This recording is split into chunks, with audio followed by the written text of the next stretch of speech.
If you would have asked me this question 10 years ago, I would have told you, yeah, natural diamonds are obviously better. Lab diamonds are fake, and it's a lot more rare to own a real diamond. But I had no idea what the hell I was talking about. And I was misinformed, and I fell for the greatest marketing scheme of all time.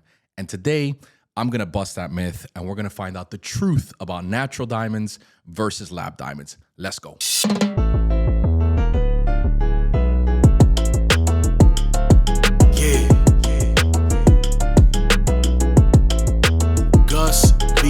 Jewelry. So like I mentioned before, natural diamonds in reality weren't even an actual thing. Up until the 1940s, women didn't even have diamonds as an engagement ring. Only about 3% of the US population even knew diamonds were an engagement ring style option. Cue the De Beers company and them absolutely changing the way that diamonds were being used in the US. The De Beers company came up with a marketing campaign called A diamond is forever. And it meant that you had to give a diamond to your spouse whenever you wanted to become engaged. Now, what did that do for the diamond industry?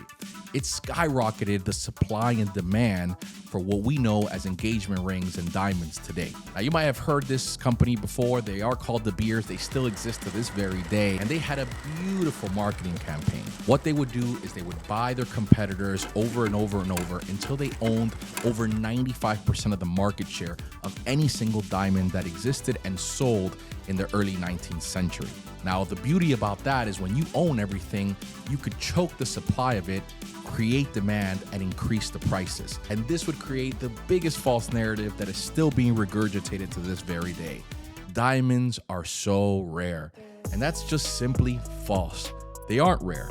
In fact, they're very, very common. There's still millions of them still unmined and millions of them on people's hands and all kinds of jewelry that we see on an everyday basis. Again, this is a huge marketing campaign, guys, and one that you absolutely need to know to understand how this whole diamond industry works. Imagine that all the French fries in the world were owned by McDonald's, and they created millions of dollars of commercials of French fries. But when you went to go buy one, all you could buy was one or two or three. That would drive up those prices of French fries and make them almost unattainable. Well, that's what the De Beers company would do. That's what they were known for.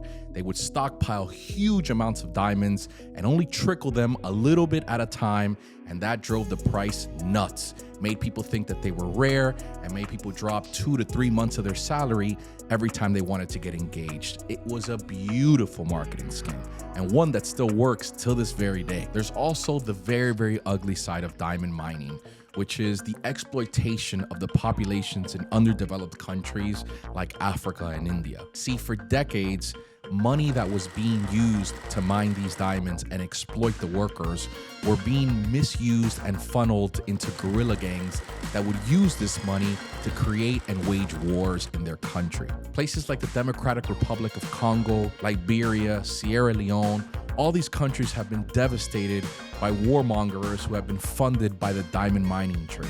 It's just a sad reality of what's going on. And ultimately, there have been measures to correct this, but there's no way really of knowing if it actually has worked or not.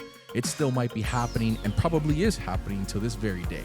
If war wasn't enough, if the exploitation of people wasn't enough, there's also the environmental impact diamond mining has in today's world. Things like deforestation of the land, water pollution, and pulmonary diseases for those workers that are working the actual mine. Now let's put all that to the side and think about this as an investment, right? Because they always say diamonds are supposed to be an investment just like gold.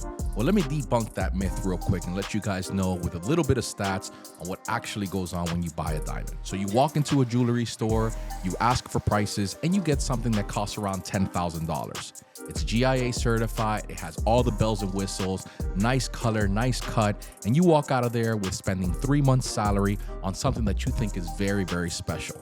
And then ultimately, if you ever were go to resell it, you're gonna get some money back.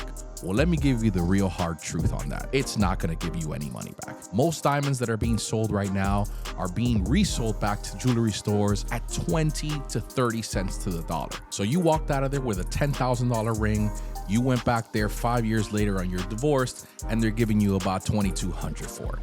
That's what's actually happening on that natural diamond that you just bought. Now let's talk about lab diamonds.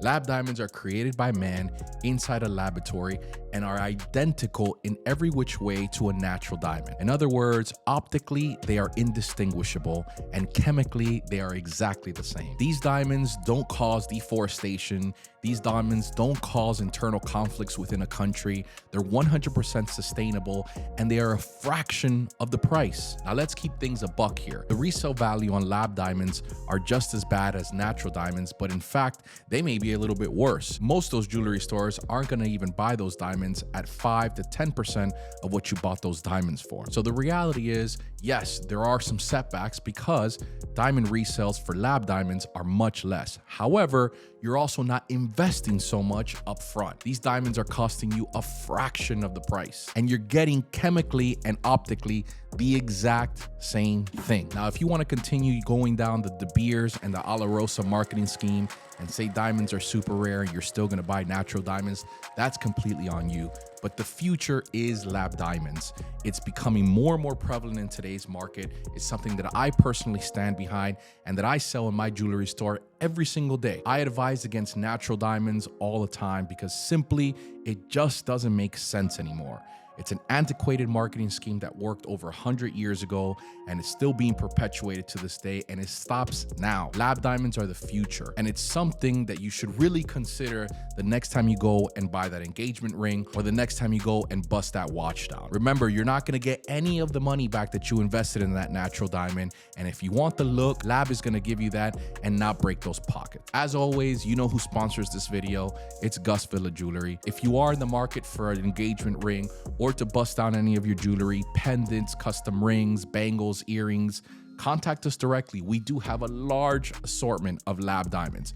They're 100% sustainable, much cheaper than regular diamonds, and at the end of the day, the look is exactly the same. I won't show you comparison videos because you will not notice the difference. If you're in the market for any of these products, contact us directly at gusvillajewelry.com. Remember to like, comment, and subscribe on this channel, and do me one huge favor because I'd love to hear from you guys. Comment down below whether you think natural or lab diamonds is your preferred choice. Let me know why, and let me know if you think lab diamonds or anything that I said made any sense at all. I'll catch you guys in the next video. Much love. Holla at your boy. Darling.